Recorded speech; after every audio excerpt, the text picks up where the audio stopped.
Years later, people in Harrowby would remember Eleanor Vale standing beneath the painted arms of the county court, holding a square of old glass to the winter sun. They would remember how the letters hidden within it crossed her face in pale gold, and how her brother's solicitor stopped speaking halfway through a sentence. But on the morning it began, Eleanor owned nothing but a worn leather valise, a ring of keys, and the ruined glasshouse at the northern edge of Valehurst Estate. The will was read in the blue drawing room before 11. Rain pressed a gray sheen over the long windows, and the fire had been laid high enough to warm the solicitor's polished shoes, but not the servants, standing silently along the wall. Eleanor sat beside her elder brother, Charles, with her hands folded over the black wool of her mourning dress. Their father had been buried 4 days earlier. The earth was still raw above his grave. Mr. Pritchard cleared his throat and began. The manor, the home farm, the tenant rents, the horses, the plate, and the shares in the railway concern passed to Charles. Each item landed in the room with the firmness of a door being shut. Charles received it all without smiling. That restraint was perhaps intended to look like grief. Then Mr. Pritchard paused. "To Miss Eleanor Vale," he said, "the glasshouse and its surrounding acre, together with all fittings, fixtures, liabilities, charges, and obligations presently attached thereto." For a moment nobody moved. Eleanor heard the rain tick against the windows. Beyond the room, a footman shifted his weight. "The glasshouse?" she asked. "The North Glasshouse," Mr. Pritchard said carefully. "Your father's instructions are unambiguous." Charles turned toward her at last. He was 34, broad in the shoulders and exact in every habit, from the shine of his boots to the crease in his mourning cravat. "Father knew you liked accounts, Nell," he said. "Now you shall have an establishment to manage." The words might have sounded kind to someone who had not lived in the same house with him for 27 years. Eleanor had kept the estate's household ledgers since she was 18, first at her father's request, and later because no one else noticed which suppliers charged twice, which tenants had fallen behind after bad harvests, or which repairs could not be deferred without costing 3 times as much. Her father had trusted her with figures, yet he had never allowed her a place at the estate table when decisions were made, and now he had left her a wreck. The North Glasshouse stood nearly a mile from the manor, beyond the kitchen gardens and an unused lane of elms. It had been built by Eleanor's grandfather when imported orchids and winter grapes still amused wealthy men. The roof had lost whole ranks of panes. One boiler had cracked 12 winters earlier. The other had been shut down to save coal. Its iron ribs were rusting, its north wall had bowed, and a notice from the parish rate collector had been nailed to its outer gate the previous spring. "The liability," Mr. Pritchard had said. "May I see the schedule of charges?" Eleanor asked. The solicitor's eyes flicked to Charles. "Certainly, Miss Vale." He handed her a thin packet. The first page listed arrears of £42, 7 shillings and 6pence. The second listed the cost of repairing the shared access road, though the road had been used chiefly by Valehurst carts. The third carried a note from the estate steward. Structural condition hazardous, salvage recommended. Eleanor read it twice. Her throat felt tight, though not from surprise. Her father had taught her to recognize a prepared account. The sums were real enough. The arrangement of them was not accidental. Charles rose, signaling that the interview was over. "You may stay in the manor until you decide what to do," he said. "No one expects you to burden yourself with sentiment." It was an offer of shelter, food, and dependence, each item to be measured against her gratitude. "I shall inspect the property first," Eleanor said, his expression altered by less than an inch. "In this weather?" "In this weather it will not improve." A groom drove her north in the small trap after luncheon. By then the rain had thinned to a cold mist, and the fields lay flat and dark beneath it. Eleanor watched the manor recede behind bare beeches. In the valise at her feet rested her father's old brass rule, a pencil case, and the notebook in which she had copied estate figures for the past 6 years. She had brought them, without deciding why. At the gate, the groom hesitated. "Best not go inside, miss. Mr. Bell says the roof is liable." "Mr. Bell says it is liable because he wishes it sold for scrap," Eleanor replied. The lock resisted twice before the key turned. The gate opened onto weeds, broken pots, and a path swallowed by moss. Ahead, the glass house rose from the mist, like the skeleton of a ship. Several roof panels were gone altogether. Others sagged in their frames, opaque with soot and age.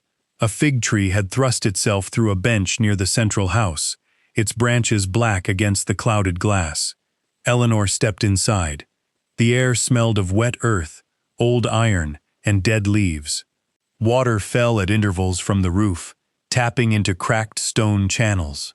She moved slowly, testing the paving with her boot and counting the intact bays as she went. 23 on the east side, 21 on the west. That was wrong. She stopped beneath the central ridge and looked again. The outer dimensions allowed for 24 bays on either side. One was missing, not broken, but absent from the arrangement itself. Then a faint wash of sunlight broke through the clouds. It crossed a pane near the old propagation room, turning its grime briefly silver. Eleanor saw a line in the glass where no crack should have been, narrow, deliberate, and shaped like the beginning of a letter. She lifted her father's brass rule toward it. On the metal frame below the pane, freshly scratched through the rust, were 3 words: "Do not replace this." Eleanor did not touch the pane. The scratches were too clean against the surrounding rust. Someone had made them recently enough that the exposed iron still showed dull gray beneath the orange bloom. She looked over her shoulder at the open gate, then through the fractured roofs toward the lane. The groom had remained with the trap, out of sight beyond the yews. "Miss Vale?" he called. She slipped the brass rule into her pocket and stepped back from the frame. "I am coming." The ride to the manor was quiet. Rain began again before they reached the kitchen gardens, and Eleanor watched the hedge lines disappear in the wet. She kept seeing the message in her mind. "Do not replace this." It was not the sort of warning a workman left for another workman. No one preserving a valuable pane would scratch instructions into a frame exposed to weather, unless they expected the wrong person to come looking for it. At supper, Charles asked whether the glass house had cured her of her determination. "The north wall must be braced before the hard frosts," Eleanor said. He set down his wineglass. "I asked whether it cured you. It answered one question. That sounds expensive." "Only if you intend to replace what is already there." His mouth hardened. "The salvage merchant will call on Monday. Mr. Bell has negotiated a fair price for the iron and sound glass. I have not agreed to sell either." "You may do as you wish with your inheritance," Charles said, "provided you pay its obligations." The phrase carried a careful satisfaction. Eleanor knew precisely what he meant. The arrears became due at the end of the month. She had £43 in the small savings account their father had permitted her to keep, and nearly half would vanish in the first payment alone. She could sell the glass house, piece by piece, return to the manor as Charles's dependent, or find a way to make a ruined acre support itself before winter closed the ground. "I will pay them," she said. Charles gave a short laugh. "With what income?" Eleanor met his gaze. "I shall begin by discovering where the income went." Silence widened between them. Their aunt, Mrs. Redmond, lowered her eyes to her plate. At the sideboard, the footman's hands paused around the carving knife. Charles stood. "You mistake diligence for authority, Nell. Father let you copy numbers. That was never the same as understanding an estate." When he left, Eleanor remained at the table until the candles guttered. Then she returned to the small room that had been hers since girlhood and opened her notebooks. The North Glasshouse appeared in the accounts every year. Coal, glazing putty, lead cames, replacement panes, wages for a gardener whose name she did not recognize. but the entries changed after her grandfather's death. Before 1861, the Glasshouse had been listed separately, under its own heading, with sales from plants and cuttings recorded beside its costs. After 1861, it had vanished into the general garden ledger. Eleanor turned pages until her fingers stained with graphite. In 1868, 20 tons of coal had been billed to the North Glasshouse. She remembered that winter. The boiler had been cold. The frost had split the central water trough. In 1869, another 16 tons appeared. In 1870, 12 more. Not one cartload had passed the manor yard for it. The next morning, she carried the notebook to the village. Harrowby lay a little more than 2 miles south, its cottages clustered around a church square and a narrow market street. Eleanor walked rather than hire the trap. The distance sharpened her thinking, and she had no wish to explain another errand to Charles. At Weller's ironmongery, she bought a pair of leather gloves, a coil of binding wire, and 2 shillings worth of oilcloth. Mr. Weller, a narrow man with white brows, packed them in silence until he recognized her. "Working at the North Place, are you?" he asked. "I am." He glanced toward the door. "Bad ground there." "Is that the village opinion?" "It is the village memory." He tied the parcel with string. "No gardener has lasted long. Last one left his tools and never returned for them." "Why?" Mr. Weller considered his answer. "Said the house made noises." "The glass house?" "Sound carries strangely through old pipes." He named the price, then added, "You'll want lime mortar, if Bell lets you have it. Not cement. That wall was built to move a little." Eleanor looked at him. "You have seen it." "Everyone has, from a distance." He pushed the parcel across the counter. "Your grandfather used to employ half the village in spring. Then the place closed. People prefer an explanation that does not involve asking why." Outside, Eleanor found the parish rate collector's office beside the post. Mr. Hales was a stout, apologetic man who had once brought Christmas parcels to the manor servants. He looked pained when she requested the original assessment papers. "Those are estate matters," he said. "They are now my matters." He fetched a ledger from a locked cupboard. The North Glasshouse acreage had been assessed at 1 acre, 3 roods, and 12 perches. Eleanor copied the figures. Then she turned to the map appended to the record.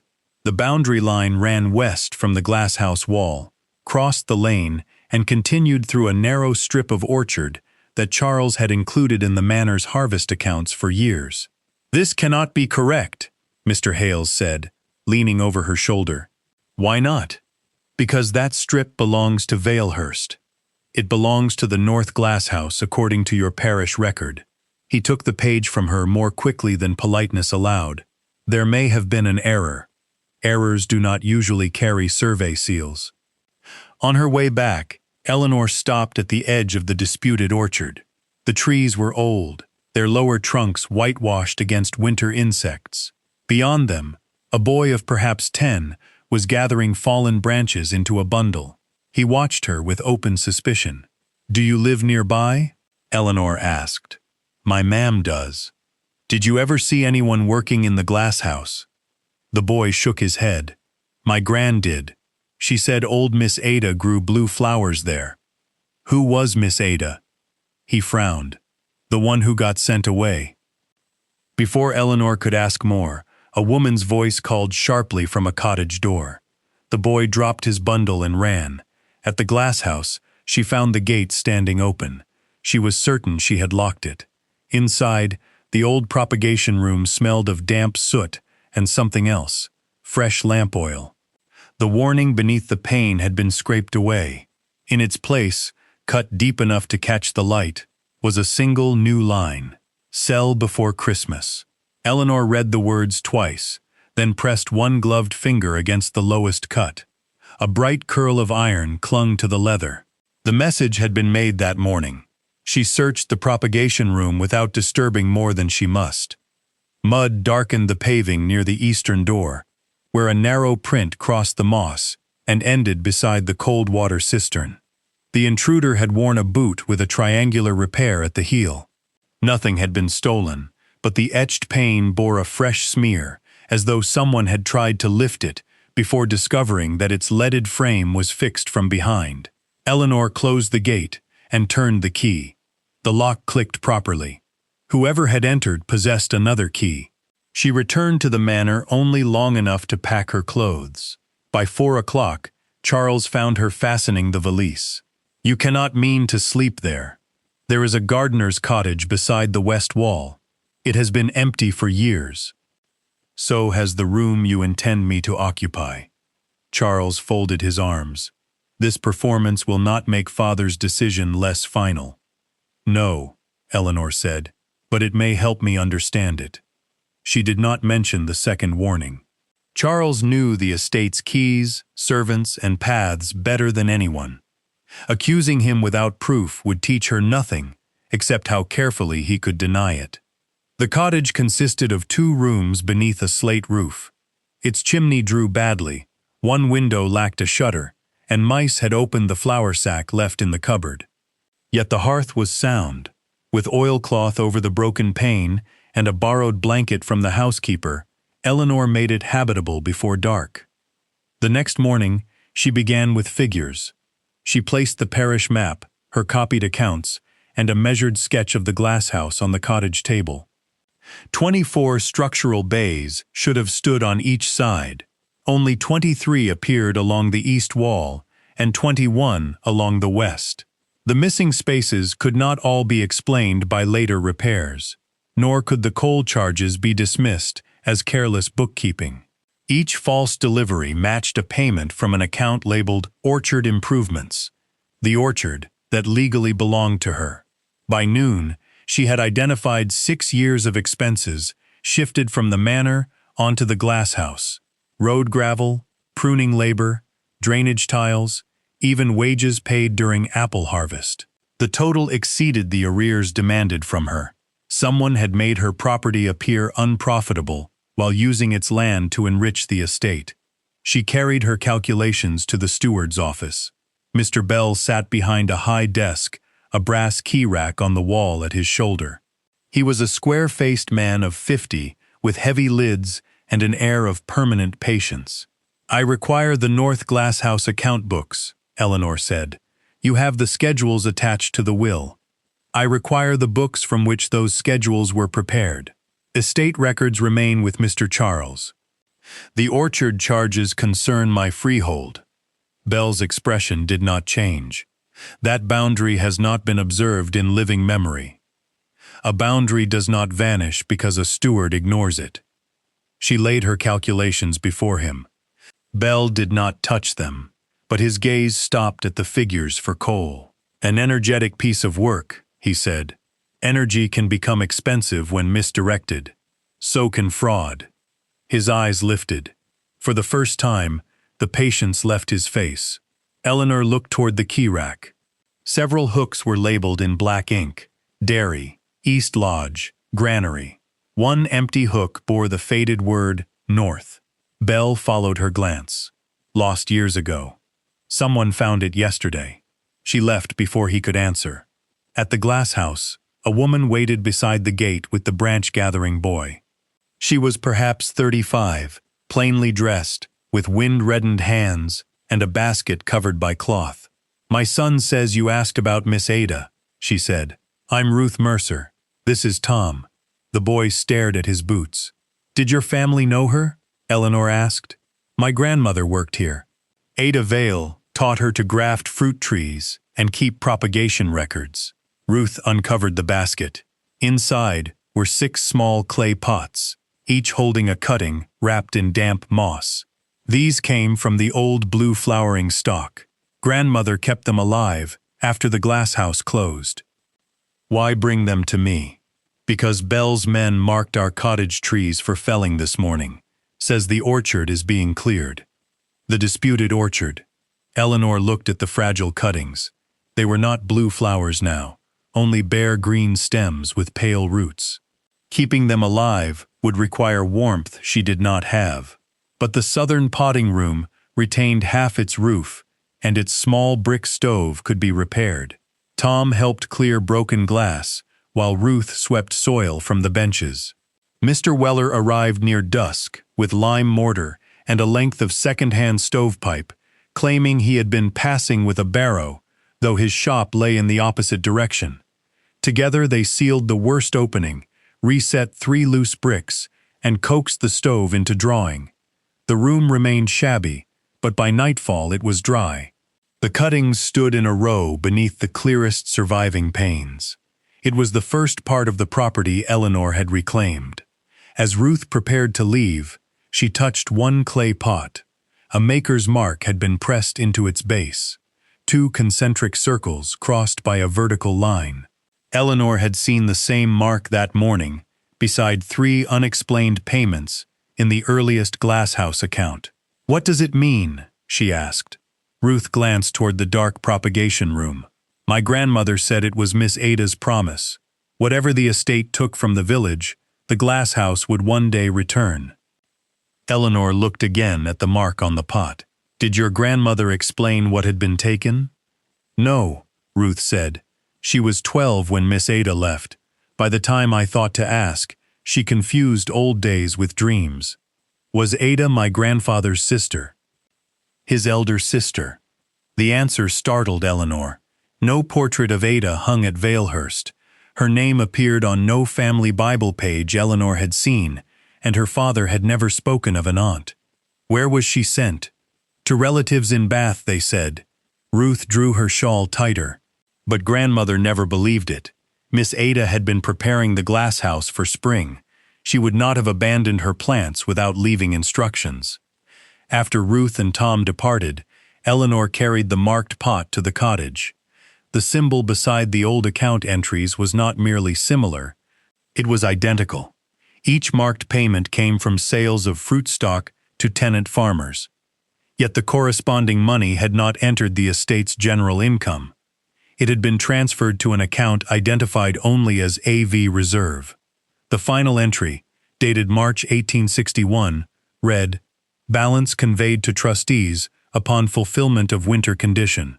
No trustees were named.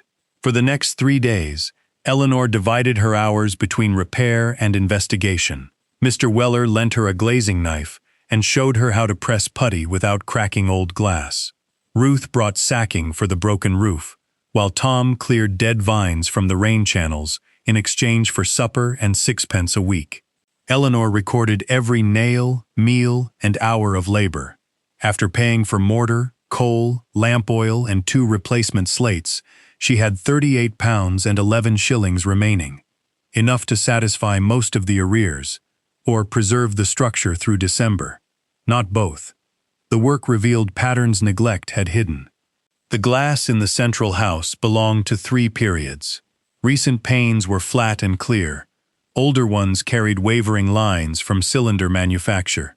The oldest panes, including the one someone had tried to remove, contained tiny bubbles arranged with unnatural regularity. On Friday afternoon, weak sunlight entered through the western roof. Letters appeared within 3 panes at once, stretched across their surfaces like shadows beneath ice.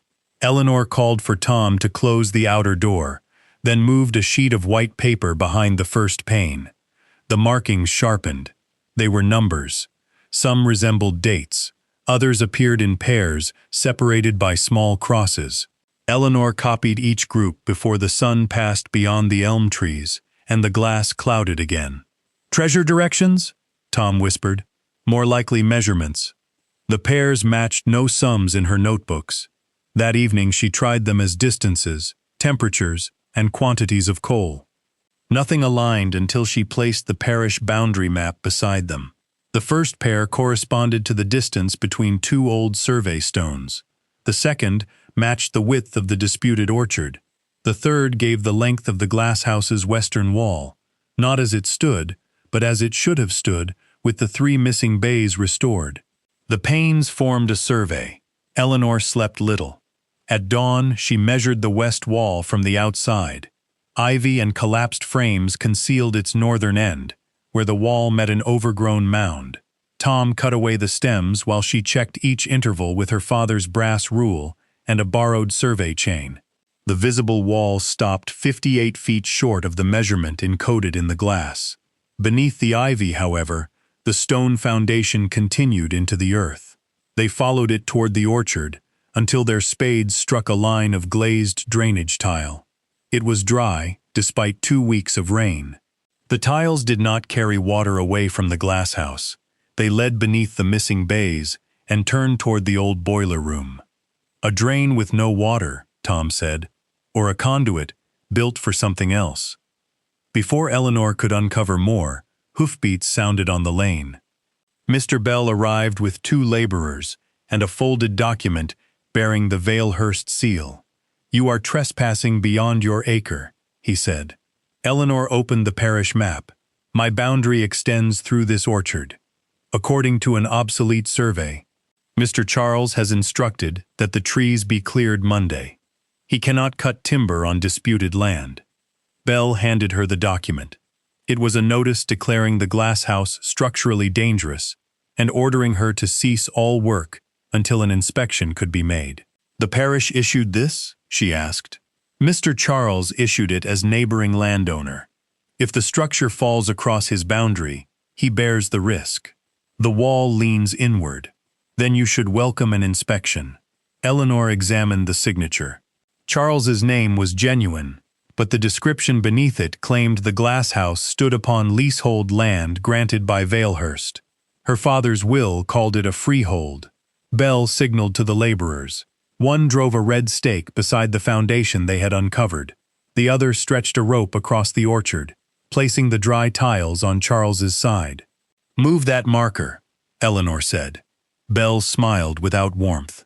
"Produce a current deed." After they left, Eleanor inspected the red stake.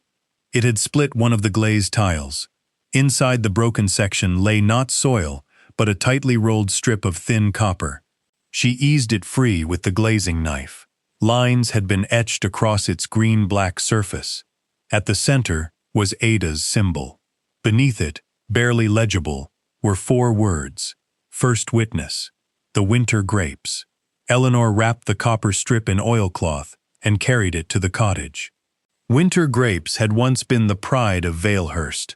Her grandfather's dinner journals recorded bunches served in January, when fruit grown under glass signified both wealth and mastery over the season. Yet the old vines had died before Eleanor was born. Their roots remained in the central house, twisted beneath the benches like ropes buried in earth. By lamplight, she searched the earliest propagation accounts. Each January entry listed the weight of grapes harvested, the coal consumed, and the names of the households receiving baskets. In 1860, however, the figures contained an impossibility. The glasshouse had supposedly produced 480 pounds of fruit from 6 vines. Eleanor checked the arithmetic twice. The weight was not a harvest total. It was a code, assembled from smaller entries. She separated the numbers according to Ada's circular mark, then compared them with the measurements hidden in the panes. 6, 12, 24, 48. Each figure doubled the last, except one entry: 36 pounds delivered to the boiler room. "Grapes are not delivered to boilers," she murmured. At first light, she and Tom examined the dead vines. 5 had been planted at equal intervals along the southern wall. The 6th stood alone in the western corner, 3 feet from the cold cistern. Its trunk had been cut near the root, but the wire that once trained it upward remained attached to the iron frame. Eleanor followed the wire with her eyes. It crossed 2 roof ribs, descended behind a stone pier, and vanished through a brass ring blackened by soot. Tom pulled it. Somewhere beneath them, metal answered with a muted knock. They cleared the boiler room carefully. Fallen bricks covered the floor, and the cracked boiler leaned upon one iron foot. Behind it, the wall had been coated with newer mortar. Mr. Weller arrived carrying timber braces, and his expression darkened when Eleanor showed him the seam. "That patch is 30 years younger than the surrounding work," he said. "Perhaps more." "Can it be opened safely?" "Not until we support the arch, and not cheaply. The timber cost £1, 9 shillings. Hiring 2 men for the afternoon cost another 5 shillings. Eleanor entered both sums in her notebook before handing over the money. Each expense reduced her chance of paying the parish arrears, yet tearing blindly into a load-bearing wall might destroy the only evidence she possessed. By sunset, the arch was braced. Weller removed the first brick. Behind it lay an air gap rather than rubble. The second brick released a breath of dry, mineral-smelling air. When the opening widened, Eleanor raised her lamp. A narrow chamber extended beneath the missing western bays. Its walls were lined with glazed white tiles. Copper pipes ran overhead, separate from the ruined heating system, and a waist-high work table occupied the center. Glass vessels stood beneath dust covers, stiff with age. Along one wall were shallow drawers, faced with slate labels, while the opposite side held a rack of wooden frames, strung with fine wire. "This is no gardener's cellar," Weller said. Eleanor entered alone at first, testing each flagstone. The room had remained dry because the glazed tiles outside formed a ventilation conduit, carrying air from the orchard slope. Whoever sealed the doorway had left the chamber untouched. On the work table lay a rectangular wooden case. Its brass plate bore the words A. Vale and E. Mercer, Horticultural Experiments. Ruth's grandmother had been a mercer. Eleanor opened the case. Inside were thin glass plates painted with colored bands, packets of mineral powders, and a lens mounted on a sliding rule. Ada had not merely cultivated flowers, she had studied how different colors of light affected their growth. A drawer beneath the case contained notebooks, but when Eleanor lifted the first one, the cover came away in her hand. Its pages had been cut out with a blade. The second and third notebooks were empty in the same manner. Someone had found the chamber before it was sealed, or had removed the written record while leaving the instruments behind. Tom called from the entrance, "Miss Vale, there's writing here." Beside the doorway, lines had been scratched into a white tile at the height of a child's shoulder. Eleanor wiped away soot. "Not Bath, not abroad. Ask who signed for her fare." Beneath it were the initials E.M. Ruth arrived soon afterward, summoned by Tom. When she saw the brass plate, she covered her mouth. "My grandmother's name was Eliza Mercer," she said, "but she was a housemaid. She could barely write. She wrote enough to leave this." Ruth touched the initials without quite reaching them. Then Ada never went to Bath. From outside came the crack of an axe.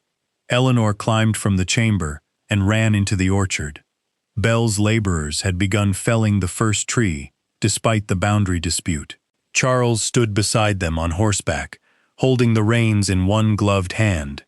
"You were ordered to cease work," he called. "You were warned not to cut my trees. They are not yours." The first trunk groaned. As it fell, its roots tore a mass of earth from the slope. Something long and iron-bound rose with them, tangled beneath the exposed roots. Charles saw it at the same moment Eleanor did. He dismounted before the tree struck the ground. Eleanor reached the uprooted tree first. The iron-bound object was not a chest but a narrow wooden conduit, blackened with pitch and reinforced by metal bands. It ran beneath the orchard toward the glasshouse. The falling tree had split its lid, exposing a row of copper tubes nested in dry wool. Charles seized Eleanor's arm. "Step away." She pulled free. "This lies inside the boundary recorded by the parish. It lies on Valehurst land." "Then why are you afraid of it?" His face changed, not with surprise, but recognition. He had known something lay beneath the orchard, though perhaps not precisely where. Bell ordered the laborers to lift the broken section onto a cart. Eleanor stood before it.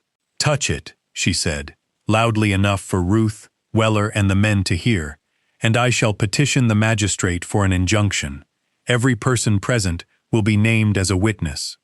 The laborers hesitated. Charles lowered his voice. "You have no money for a solicitor."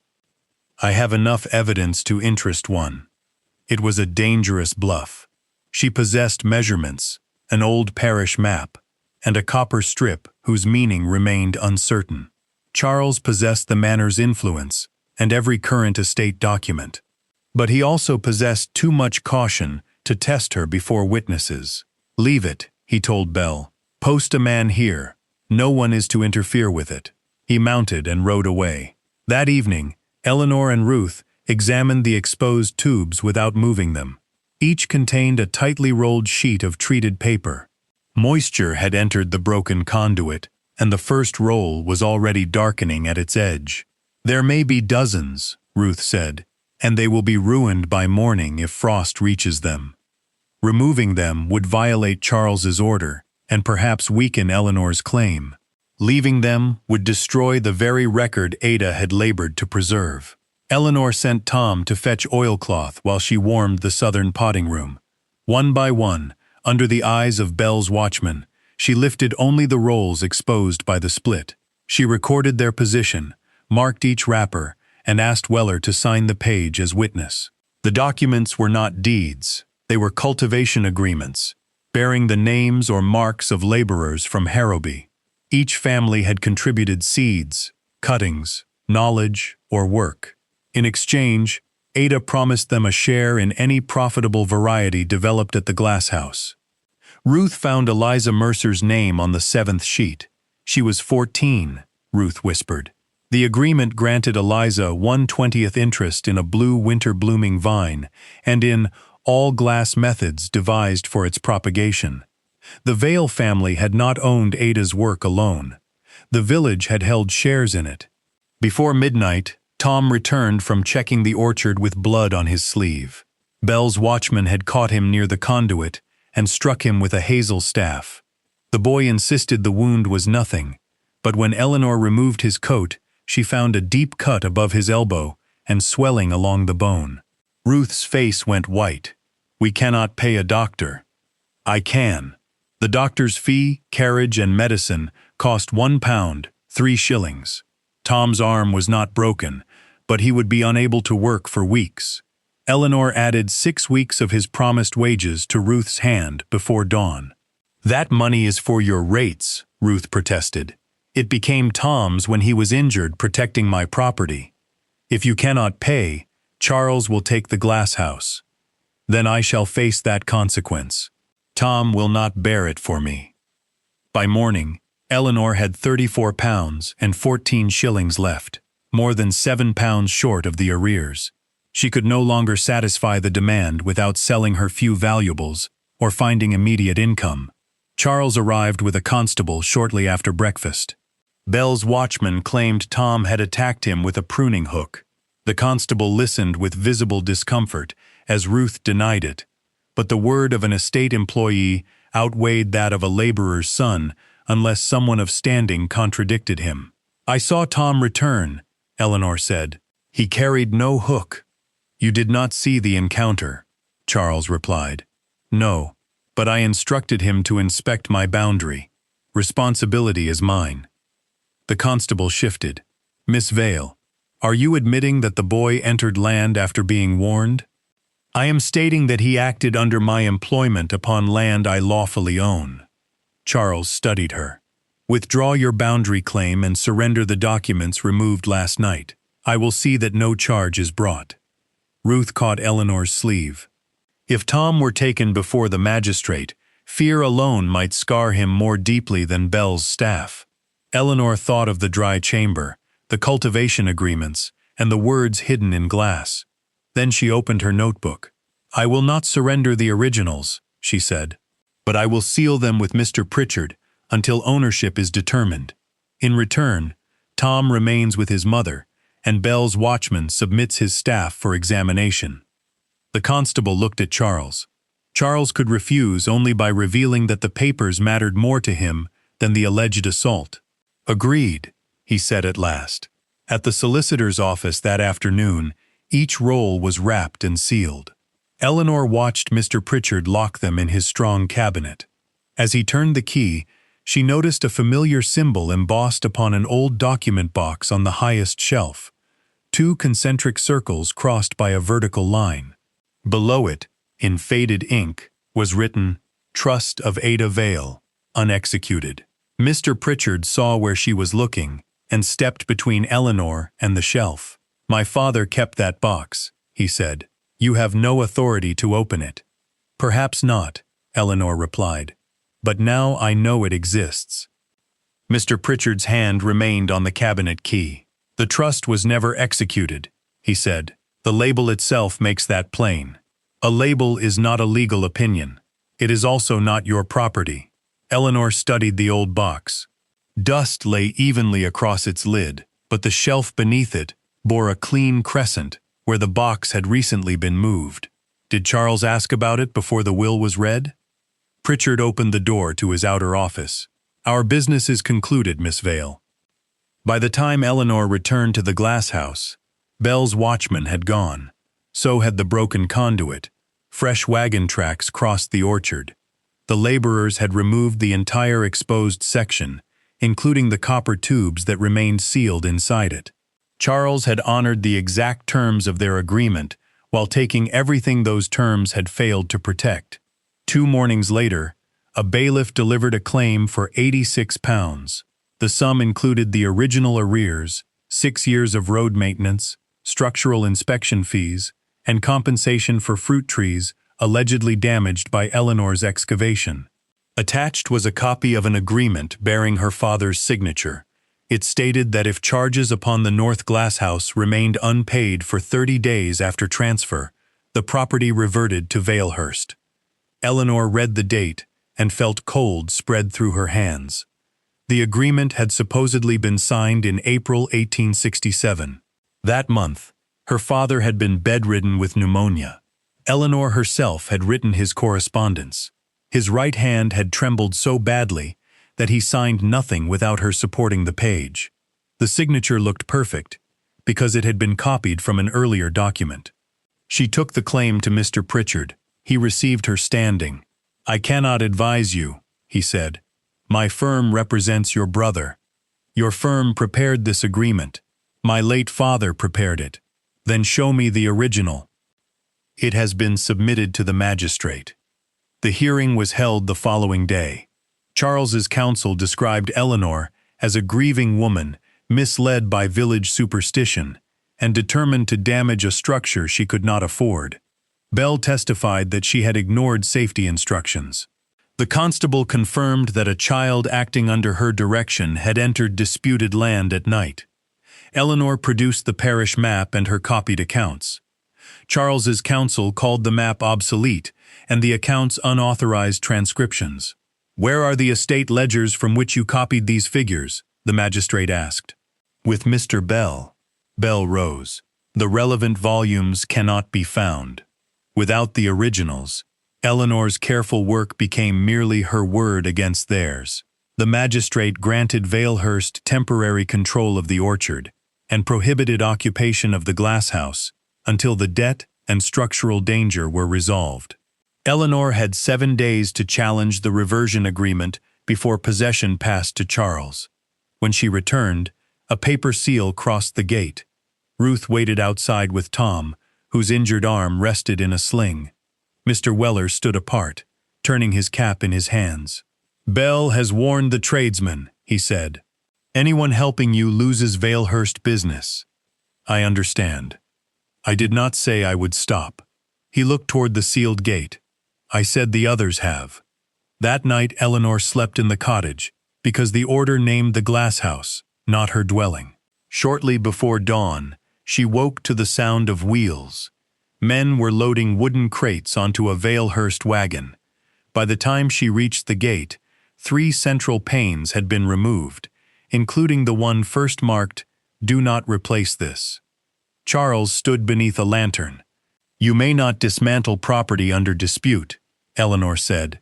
"I am preventing its collapse. Those are sound panes.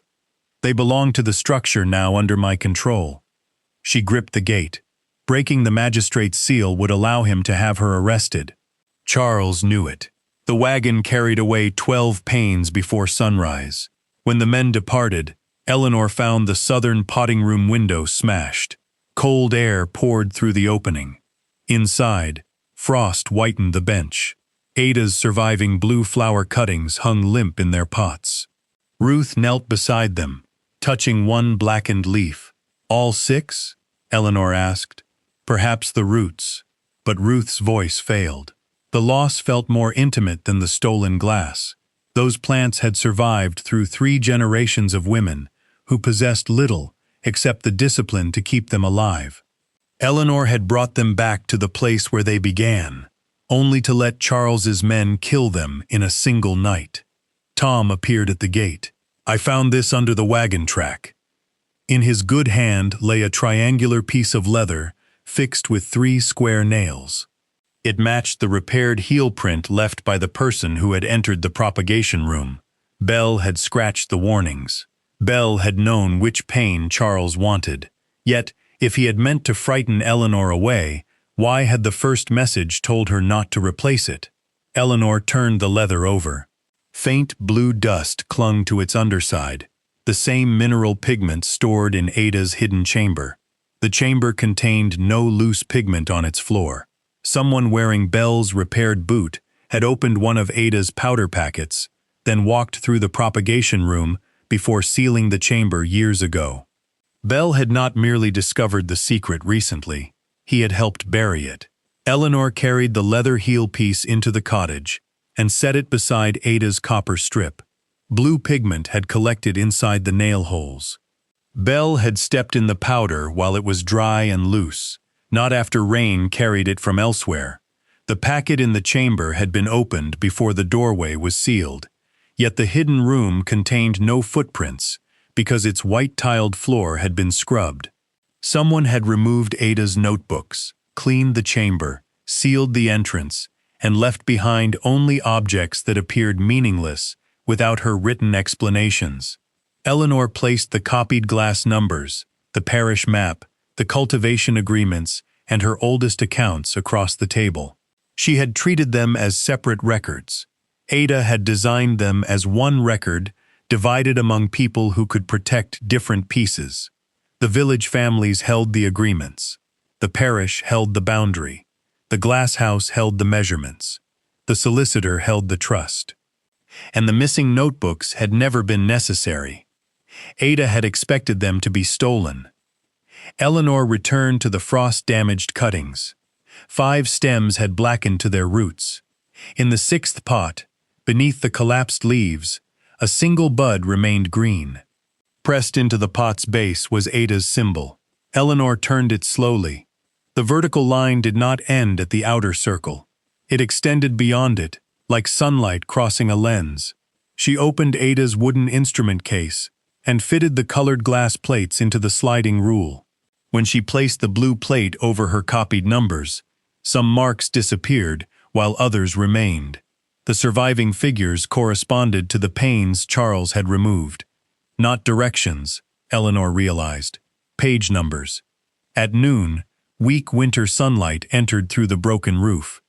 She carried the instrument to the central house and aligned its lens with the empty frames. Light passing through the blue glass struck the whitewashed wall opposite, where it revealed faint words that ordinary light had concealed. Ada Vale, Eliza Mercer, joint authors. Ruth made a sound halfway between a laugh and a sob. Further lines emerged as Eleanor shifted the lens. Ada and Eliza had developed a method of filtering winter sunlight through mineral-tinted glass, allowing certain plants to flower with less coal. Their experiments reduced fuel consumption by almost half. The blue flowering vine was not the fortune itself. It was the proof that their method worked. The coal entries now made sense. Quantities billed but never delivered disguised the savings. The missing money had funded a trust for the laborers who contributed to the experiments. Then why hide it? Weller asked. Eleanor looked toward the manor. Because Ada's invention would have embarrassed the men who controlled Valehurst. Her grandfather had presented the improved Glasshouse as his achievement. When Ada insisted that Eliza and the other workers receive legal shares, he removed his sister from the estate and suppressed the agreements. But he had failed to destroy the evidence. Eliza's message said Ada had gone neither to Bath nor abroad. The phrase about her fare pointed not to travel, but to an account. Eleanor searched the expense pages again. In March 1861, the estate had paid a carriage fare to St. Anne's Hospital in York. The passenger was recorded only as A.V. Ada had been sent to a charitable hospital, not to relatives. Ruth sat very still. Was she ill? Perhaps, Eleanor said. Or perhaps the family needed others to believe she was. The next morning, they visited the parish church. Burial registers showed no Ada Vale, but the Poor Relief Book contained quarterly payments from Eliza Mercer to Miss A. Vernon, botanical instructor, beginning in 1863. Ada had survived under another name. The final payment, made 17 years later, included an address in York and a notation, papers conveyed to Harrowby upon death. Those papers could only be the trust box in Pritchard's office. Eleanor now understood the winter condition written in the account. The trust would be executed when 3 forms of proof agreed: the workers' contracts, the parish boundary, and the authors' names revealed by winter light. No single Vale heir could claim the invention or its proceeds alone. The trust's property included the Glasshouse acre, the disputed orchard, the propagation method, and accumulated licensing funds from a glazing firm that had quietly used Ada's tinted pane design for years. Material value, intellectual ownership, and land had been bound together. At dusk, Tom returned from the village carrying news. Bell had ordered the stolen panes packed for transport to a furnace outside the county. They would leave before dawn. If the panes are melted, Ruth said, we lose the authors' names. Not entirely. Eleanor held up her copied figures. But Charles will call my copies inventions. Weller reached for his coat. Then we stopped the wagon. Eleanor shook her head. Force would give Charles the scandal he wanted. She turned instead to the accounts. Every Valehurst wagon leaving by the North Road had to cross a toll bridge. Its keeper recorded the owner, load, departure time, and destination. A public record, independent of Charles. More importantly, the glazing furnace opened onto the market square, where the County Horticultural Society was holding its winter exhibition. Charles intended to destroy the panes in secrecy. Eleanor would make him do it before witnesses. She wrapped the surviving vine root, took Ada's lens, and placed her father's brass rule in her pocket. Wake the village families, she told Ruth. Ask each one to bring whatever agreement, pot, or cutting their household preserved. And you? Eleanor looked toward the road where the first hard frost shone beneath the moon. I am going to arrange for the winter light to arrive, before the glass is broken. Eleanor reached the toll bridge shortly after midnight. The keeper, Mr. Say, emerged in his nightshirt and greatcoat, carrying a lantern and a cudgel. He softened when she explained that estate property might be transported under disputed ownership, but he refused to stop Charles's wagon without an order. I am not asking you to stop it, Eleanor said, only to record its passage accurately. That I do for every cart. And if its load is declared as broken salvage, note that the crates contain 12 intact panes. Mr. Say narrowed his eyes. How would I know that? Ask the driver to open one crate before you assess the toll. Bell's wagon arrived before dawn. Faced with a keeper who would not accept a vague declaration, the driver uncovered the first pane. Mr. Say recorded its dimensions, condition, and Valehurst markings before letting the wagon cross. By 8 o'clock, the market square was crowded with growers, landowners, nurserymen, and families sheltering from the cold beneath the Horticultural Society's striped awnings. The furnace doors stood open at the square's eastern end. Charles arrived on horseback as Bell's men began unloading the crates. He saw Eleanor beside the Society's demonstration table.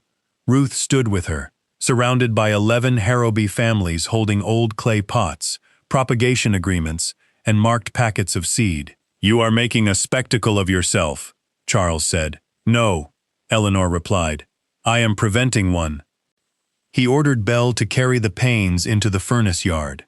The society's chairman, Sir Matthew Lorne, stepped forward. "Those appear to be experimental horticultural panes." "They are condemned glass from my estate," Charles said. "From my glasshouse," Eleanor corrected. She presented the magistrate's temporary order. It granted Charles control for safety. It did not authorize destruction. Then she handed Sir Matthew the toll record, proving that the panes had been intact when transported. Charles's flaw had always been his certainty that ownership allowed him to control the record. He had not considered that ordinary men kept records of their own. Sir Matthew requested a demonstration before any glass was damaged. Refusal, in front of the county's leading growers, would have exposed Charles more surely than consent. The panes were arranged upright along the southern side of the exhibition hall. Eleanor placed Ada's blue plate inside the sliding lens and calculated the angle from the numbers etched in the copper strip. Her first attempt produced only a blurred stain upon the white plaster wall. Whispers moved through the crowd. Charles smiled. Grief encourages patterns where none exist. Eleanor ignored him. She had aligned the instrument to the glasshouse's missing western bays, but the exhibition hall faced 6 degrees farther south. She corrected the angle with her father's brass rule. Winter sunlight entered the old panes. Letters appeared upon the wall. Ada Vale, Eliza Mercer, joint authors. Ruth unfolded Eliza's cultivation agreement. Other families raised documents bearing the same circular mark. Eleanor showed how the measurements hidden in the glass matched the sealed parish survey, how the dry conduit had preserved the contracts, and how the false coal charges concealed profits from a fuel-saving invention. Then she placed the surviving vine root beneath the filtered light. A horticulturist from Leeds examined its graft union and the dormant green bud. He recognized the rootstock as one used in a profitable blue winter vine sold by Carrick Glazing and Gardens. Sir Matthew turned toward Charles. "Carrick licenses its forcing method throughout the north." "From whom?" Eleanor asked. No one answered. Mr. Pritchard did. He entered the hall carrying Ada's document box, followed by the magistrate and the constable. The public demonstration had drawn them from the courthouse nearby. "My father served as provisional trustee," Pritchard said, his voice strained. "After Ada Vale's death, he received her papers.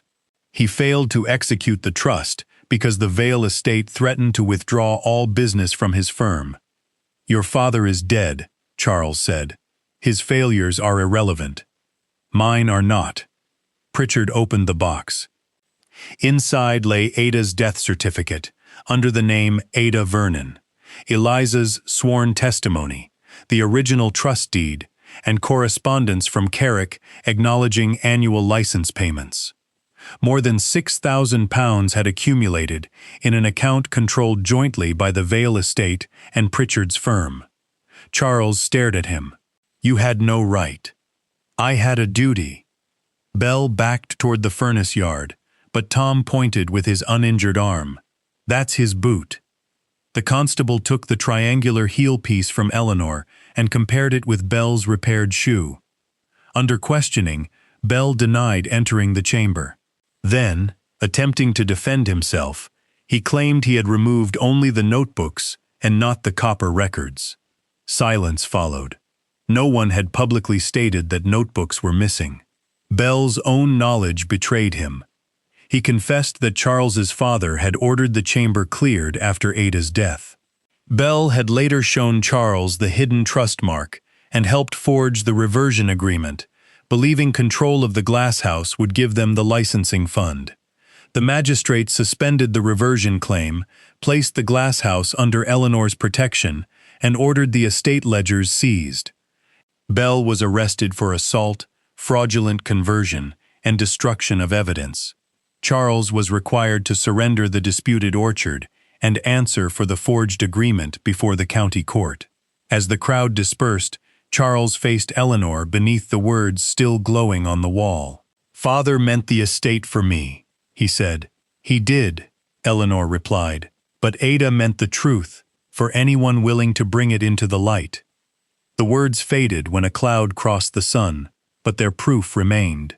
The county court heard the matter 6 weeks later. By then, the seized estate ledgers had confirmed every false coal charge Eleanor had copied. A clerk from Carrick Glazing produced 17 years of correspondence concerning the tinted pane method, while the original parish survey established that the orchard and buried conduit belonged to the Glasshouse freehold. 3 witnesses identified Charles's signature on instructions given to Bell. A handwriting examiner concluded that the reversion agreement had been assembled from words traced and transferred from older documents. Charles denied ordering the forgery, but Bell's testimony and the payments entered in the steward's private book contradicted him. The court canceled the agreement and confirmed Eleanor's ownership of the Glasshouse, cottage, orchard, and full acre recorded in her father's will. Ada's trust was declared valid, with its beneficiaries identified through the cultivation agreements and parish records. Charles kept Valehurst Manor and the lands legitimately inherited from their father.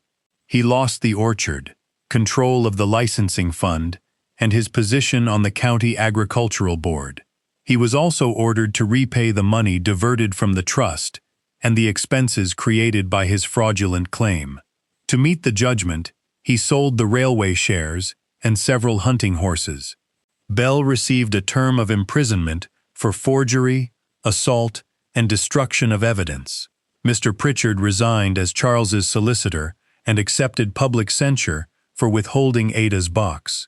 At Eleanor's request, he remained long enough to transfer every document to independent trustees, but he was given no place among them. The licensing fund did not become Eleanor's private fortune. Ada's deed divided its income among the descendants of the participating families and reserved a portion for the Glasshouse's maintenance, horticultural instruction, and future experiments. Eleanor was appointed managing trustee because she understood both the property and its accounts. For the first time, her work with figures carried authority equal to its responsibility. The first winter was devoted to survival, not beauty. Engineers condemned the cracked boiler, so Eleanor closed most of the structure rather than pretend she could heat it. Weller and 2 masons braced the western wall over 11 weeks. Sound panes were stored, broken bays covered with timber and oiled canvas, and rainwater diverted from the foundations. The repairs consumed nearly £200 from the maintenance share of the trust. The central roof was not fully glazed until the following autumn. Ruth supervised propagation and taught 3 village girls the methods Eliza had helped develop. Tom's arm healed with a thin white scar. He became Weller's apprentice, though he continued visiting the Glasshouse to record temperatures and adjust the colored filters. Sir Matthew arranged trials of Ada's method at 2 northern nurseries, whose fuel savings produced the trust's first new licensing income. The blue vine survived. For weeks, it appeared no more than a dark root in a clay pot. Then, one February morning, a green shoot pushed through the soil. Ruth carried it to Eleanor without speaking. Together, they planted it beneath the restored western panes, where the winter light fell longest. By the 3rd year, the Glasshouse supported itself through licensed glazing designs, hardy fruit stock, and winter cuttings sold to growers. No village family became suddenly wealthy, but trust payments repaired roofs, purchased tools, and kept children in school through lean seasons. The southern potting room became a classroom every Thursday. At least one Harrowby farmer continued to call the entire enterprise Miss Vale's expensive lantern, which Eleanor considered reassuring proof that prosperity had not enchanted everyone. The hidden chamber was preserved as Ada and Eliza had used it. Their instruments were catalogued. Copies of the agreements filled the empty notebook covers. The originals remained in a dry iron cabinet under 3 keys held separately by Eleanor, Ruth, and the parish clerk. Charles came to the Glasshouse only once. Valehurst had grown quieter under the burden of his reduced income. He stood outside the gate on a wet April afternoon, older than the 4 intervening years seemed to justify. "I did not know what father's father had done to Ada," he said. "You knew enough to destroy her evidence." He looked toward the flowering vine. "Can there be no forgiveness? Forgiveness is not the restoration of trust."